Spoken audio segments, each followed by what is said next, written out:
Hello दोस्तों, कैसे हैं आप सब। तो दोस्तों स्वागत करते हैं आपका एक और नई वीडियो में। और आज की इस वीडियो में दोस्तों हम लोग सीखेंगे स्क्वायर रूट निकालना। ठीक है। तो दोस्तों देखिए, जो स्क्वायर होता है वो किसी भी नंबर का जो मल्टीपल होता है। मतलब अगर एग्जांपल के लिए हम लोग लेते हैं कि 3, ये 3 का स्क्वायर क्या होगा, तो 3 को अगर आप 3 से मल्टीप्लाई करते हो तो वो 3 का स्क्वायर होता है। ठीक है। तो आज हम लोग का स्क्वायर नहीं निकालेंगे, स्क्वायर रूट निकालेंगे। मतलब आपके पास नंबर दिया गया है और उससे आपको पता करना है कि ये किस नंबर का स्क्वायर है। ठीक है। और इस चीज को हम लोग दो तरीके से फाइंड कर सकते हैं दोस्तों। पहला तो है हमारा जो फैक्टराइजेशन मेथड और दूसरा है हमारा डिवीजन मेथड। जो फैक्टराइजेशन मेथड है दोस्तों वो काफी इजी होता है, वो लगभग लोग कर सकते थे। बट जो डिवीजन मेथड होता है वो लगभग लोग नहीं कर पाते, बहुत कम ही लोग करते हैं जो डिवीजन मेथड। और इस तरीके को बहुत मतलब कम लोग यूज करते हैं अपने क्वेश्चंस को सॉल्व करने में, क्योंकि वो थोड़ा सा टफ होता है। तो आज हम लोग इस वीडियो में उसी डिवीजन मेथड के अनुसार हम लोग स्क्वायर रूट को फाइंड करना सीखेंगे। ठीक है। तो चलिए हम लोग वीडियो की ओर बढ़ते हैं। और ये अगर आपने अभी तक मेरे चैनल को सब्सक्राइब नहीं किया है तो मेरे चैनल को सब्सक्राइब करें। साथ ही साथ बगल में जो बेल आइकन है दोस्तों उसको भी प्रेस करें, ताकि आने वाली वीडियोस की जो नोटिफिकेशन है वो दोस्तों सबसे पहले आपको मिल सके। ठीक है। तो चलिए बढ़ते हैं दोस्तों वीडियो की ओर। तो दोस्तों जैसा कि हम लोगों ने देखा या फिर सुना क्या, कि जो हम लोग स्क्वायर रूट निकालते हैं दोस्तों वो दो मेथड से निकाला जा सकता है। तो पहला हम लोगों ने क्या मतलब जाना था कि फैक्टराइजेशन मेथड से, और दूसरा हम लोगों ने देखा था डिवीजन मेथड से। तो एक बार फैक्टराइजेशन में आपको मैं करके दिखा देता हूँ ताकि आपको क्लियर हो सके कि क्या फैक्टराइजेशन और क्या डिवीजन। ठीक है। तो फैक्टराइजेशन मेथड करने के लिए हम लोग जैसे एग्जाम्पल पे लेते हैं हम लोग एक 144। ये मैंने नंबर लिया, इसको पहले फैक्टराइजेशन से हम निकालते हैं इसका स्क्वायर रूट। तो जैसे कि आपको पता होगा फैक्टराइजेशन का मतलब होता है सिंपली आप यहाँ डिवाइड करो, 2 से लेते हैं पहले, 2 7 जा 14 एंड 2 2 जा 4। देन यहाँ पे फिर से आप ले सकते हैं 2 से 2 3 जा 6, 1 बच गया, 2 6 जा 12। देन फिर आप यहाँ पे 2 से ले सकते हो, 2 से लो आप यहाँ पे 18 बार में, इसको यहाँ पे लेके चलते हैं। ठीक है, यहाँ पे 18 हो गया था आपका। फिर यहाँ पे आप 2 से ले लो 9 बार में, फिर यहाँ ले लो आप 3 से 3 बार में। तो इस प्रकार से आप फैक्टराइजेशन किए। तो यहाँ पे आपको पेयर बनाना है, सिंपल सी क्या बात है, पेयर। तो यहाँ से यहाँ एक पेयर बन रहा है और इसका आप इससे एक पेयर बन रहा है और इसका इससे एक पेयर बन रहा है। ठीक है। फैक्टराइजेशन का मेथड का मतलब ये था कि पेयर आपको बनाना है। तो यहाँ एक पेयर से यहाँ पे 2 निकाले और एक टू इन दोनों में से एक 2 निकालेंगे, और ये 3 और ये 3 में से एक 3 हम लोग निकाल लेंगे। इनको मल्टीप्लाई करो आप, 2 2 जा 4 3 जा 12, यानी कि 12 का जो स्क्वायर है वो आपका 144 होगा। ये हम लोगों ने इसको फैक्टराइजेशन मेथड से किया, और अब इसी को हम लोग डिवीजन मेथड से भी चलिए करके देखते हैं। तो दोस्तों डिवीजन मेथड सीखने से पहले आपको जो है टेबल याद ही होगा। यहाँ पे मैंने कुछ लिख रखा है, आप समझ रहे होंगे कि ये क्या है। ठीक है। तो डिवीजन मेथड सीखने के लिए आपको टेबल पता होगा। तो यहाँ पे मैंने लिखा है ऊपर में 1 का स्क्वायर, फिर 2 का स्क्वायर, 3 का स्क्वायर, 4 का स्क्वायर, 5 का स्क्वायर, 6 का स्क्वायर, 7 का स्क्वायर, 8 का स्क्वायर, 9 का स्क्वायर। ठीक है। तो ये स्क्वायर क्या होता है, स्क्वायर बताया है हम लोगों ने क्या, कि जैसे मान लो 9 का स्क्वायर है तो 9 को आप 9 से मल्टीप्लाई करो तो कितना आता है 81। तो ये इसका स्क्वायर है। जिस नंबर को आप उसी नंबर से मल्टीप्लाई करते हो वो उसका स्क्वायर निकल के आपके सामने रख देता है। ठीक है। तो ये आप टेबल्स या इतना तो आपको याद ही होगा, टेबल 10 तक टेबल किसको याद नहीं होता है। ठीक है। तो जैसे 5 5 25 आता है, 6 का टेबल में 6 6 36 आता है, 7 का टेबल में 7 7 49 आता है। ये तो आपको याद ही होगा, ये याद होना भी चाहिए, तभी आप डिवीजन मेथड से कर पाओगे, या फिर आप फैक्टराइजेशन मेथड भी कर पाओगे अगर आपको टेबल याद है तो। अब इसमें क्या करना है, जैसे यहाँ पे आप देख पा रहे होंगे कि नंबर है हमारा 144। तो इसमें दोस्तों आपको पेयर बनाना पड़ता है दो दो का। ठीक है। क्योंकि आप स्क्वायर फाइंड कर रहे हो इसलिए आपको यहाँ पे 2 का पेयर बनाना है, लेकिन अगर आप क्यूब फाइंड करते हो तो आपको 3 का पेयर बनाना पड़ता है।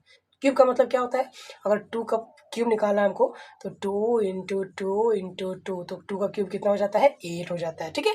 तो ये तो बात की बात है, लेकिन अभी आपको जानना है कितना कि पेयर हम लोगों का 2 बनना चाहिए। ठीक है। तो 2 पेयर कैसे बनेगा, जैसे यहाँ पे 144 है दोस्तों, तो यहाँ पे राइट साइड से लेंगे हम लोग। तो ये 2 पेयर बना, लेकिन इसका पेयर नहीं बना तो इसको एक ही रहने देते, बट 2 पेयर बनाना है। मान लो अगर यहाँ पे रहता आपका 1 2 5 6, तो ये एक पेयर बनता, ये एक पेयर बनता, बट अब वो नंबर है नहीं, हमको निकालना है पहले इसको। ठीक है। तो पहले इसको कैसे निकालते चलिए देखते हैं। तो देखिए दोस्तों, सबसे पहले हमें 1 लाना है। तो 1 जो है वो किसके स्क्वायर में आता है, 1 यानी किसके टेबल में आता है, तो 1 1 की टेबल में आता है, 1 1 जा 1। तो पहले आप यहाँ लो 1 1 जा 1। अब 1 में 1 किया तो क्या हो गया, ये कट गया। ठीक है। अब जैसे ही कटा, ये वाला जो 1 है आपको यहाँ पे ले आना है यहाँ पे। ठीक है दोस्तों। तो यहाँ पे जब हम लोग इसको ले आते हैं तो 1 और 1 को यहाँ पे आप ऐड करो 2, फिर से समझिए, 1 1 जा 1, 1 में 1 कट गया, और यहाँ पे जो 1 है ये आपका जो क्वोशंट दोस्तों, उस क्वोशंट को यहाँ रख के आप इसको ऐड कर देना है। ठीक है। अब इसमें से क्या बच गया, यहाँ पे बच गया आपका 44। तो उस 44 को यहाँ पे आप उतार दो। अब क्या करना है, ध्यान से यही मेन खेलना है। लास्ट में कितना है 4। अब इसमें से देखो लास्ट में 4 कहाँ पे आता है, स्टार्टिंग से देखते हैं तो 2 का टेबल में ही है कोई, मतलब 2 का स्क्वायर ही हमारा 4 आता है। क्या आता है 2 का स्क्वायर 4। तो अगर उस 2 को हम लोग यहाँ पे रखते हैं तो जो 2 यहाँ रखेंगे तो 2 यहाँ पे भी रखेंगे। समझ रहे बात। क्या देखिए हम लोग कि लास्ट में यहाँ पे 4 किसका है, 2 के स्क्वायर में है, क्योंकि हमको यहाँ पे 4 लाना है। तो 2 के स्क्वायर में है तो अगर हम यहाँ 2 रखते हैं तो यहाँ पे भी 2 रखना होगा, यानी ये कितना बन गया 22। और इस 2 से जो यहाँ पे 2 रखा है और यहाँ 22 बन गया, तो 22 को अगर 2 से मल्टीप्लाई करते तो क्या 44 आता है, बिल्कुल आता है। तो 22 2 जा 44 कट गया ना। तो इस प्रकार से ये जो 12 होगा वो हमारा स्क्वायर रूट होगा। ठीक है, समझ में नहीं आएगा, फर्स्ट बार में बहुत कचकच होता है। चलिए अगले क्वेश्चन की ओर बढ़ते ताकि आपको इजीली समझ में आ सके। तो दोस्तों बड़ा ही मज़ेदार क्वेश्चन आ गया, क्योंकि इसमें आपको काफ़ी कुछ और क्लियर हो जाएगा। कैसे, वो देखते हैं। जैसे कि आपको पता है ये पेयर बनेगा, इसका पेयर बना नहीं है, तो पहले आप 3 देखना है कि आपको किसके टेबल में आता है। याद रखना कि आपको स्क्वायर लेना है। यहाँ पे जो हम लोगों ने पहले 1 1 जा 1 किया था वो स्क्वायर था। यहाँ पे 2 2 जा कर ही पड़ेगा, 3 3 जा, ऐसा नहीं कि 3 1 जा 3, ऐसा नहीं कर सकते आप, क्योंकि आप स्क्वायर रूट निकाल रहे हो तो आपको स्क्वायर में ही देखना है। क्या हम बोलना चाह रहे हैं समझते हैं। यहाँ पे हमको यहाँ पे 3 लाना है। देखिए लास्ट में 3 किसी के पास है, देखिए आप ध्यान से, नहीं है 3 किसी के पास। 1 आता है लास्ट में, उसके बाद 4 आ जाता है, हमको 3 लाना है यहाँ के बीच में ही। यानी कि 2 का टेबल ले सकते हैं क्या, 2 का स्क्वायर 2 2 जा 4 नहीं, तो हमको 1 ही लेना पड़ेगा दोस्तों। क्यों, क्योंकि 3 हमको लाना है और यहाँ 3 नहीं है, 4 आ गया है। स्क्वायर है 2 2 जा 4, तो यहाँ पे हम लोग 1 1 जा लेना पड़ेगा, ये नहीं लेना पड़ेगा क्योंकि ये ज़्यादा हो रहा है, तो ये लेंगे हम लोग। तो यहाँ पे भी 1 1 जा 1 ही लेंगे। ठीक है, और 3 में 1 गया तो क्या बच गया 2, और इस 1 को यहाँ पे हम लोग ऐड करेंगे, जैसा कि आप पहले भी देखे थे। तो 1 + 1 कितना हो गया आपका 2 हो गया, और 3 में 1 गया तो 2। अब इसको यहाँ पे उतार दो, ये 2 का पेयर बना गया, बिल्कुल बन गया। अब 22 हमको लाना है। क्या लाना है दोस्तों, 22 लाना है। तो देखिए यहाँ पे कि 22 कैसे आएगा, इस 4 को भी आप यहाँ पे उतार दो। ठीक है, और अब देखो यहाँ पे 4 किसके किसके टेबल में आता है। ठीक है, तो यहाँ पे जैसे देखते हैं आप 4 है, लास्ट में 4 किसके टेबल में आ रहा है, तो 2 के स्क्वायर में आ रहा है। ठीक है, तो अगर हम यहाँ 2 रखते हैं, मतलब यहाँ पहले 2 है, वहाँ पे एक तो और 2 रखेंगे और यहाँ पे भी 2 रखेंगे, तो उस 2 को इससे मल्टीप्लाई करना पड़ेगा। फिर से समझिए, लास्ट में 4 हम देख रहे हैं कि यहाँ पे है, तो हम यहाँ पे 2 है, तो यहाँ पे हम अगर 2 लिखते हैं मतलब वो 22 बन गया, और यहाँ 2 लिखेंगे तो यहाँ पे भी 2 लिखेंगे, तो उस 2 को 22 से मल्टीप्लाई करना पड़ेगा, और मल्टीप्लाई करने पर इतना आना चाहिए। तो 22 को 2 से मल्टीप्लाई करते तब तो 44 आता है, लेकिन हमको लाना है 224। तो अब यहाँ से आगे बढ़ते हैं हम लोग कि यहाँ 4 के बाद अब यहाँ 9, हमको लास्ट में 4 देखना है, तो यहाँ पे नहीं है 4, यहाँ पे है 8 में, तो यहाँ पे 2 है, तो अगर यहाँ पे हम 8 रख दिए तो यहाँ पे भी हमको 8 रखना पड़ेगा, यानी कि 28 को भी 8 से मल्टीप्लाई कीजिए आप।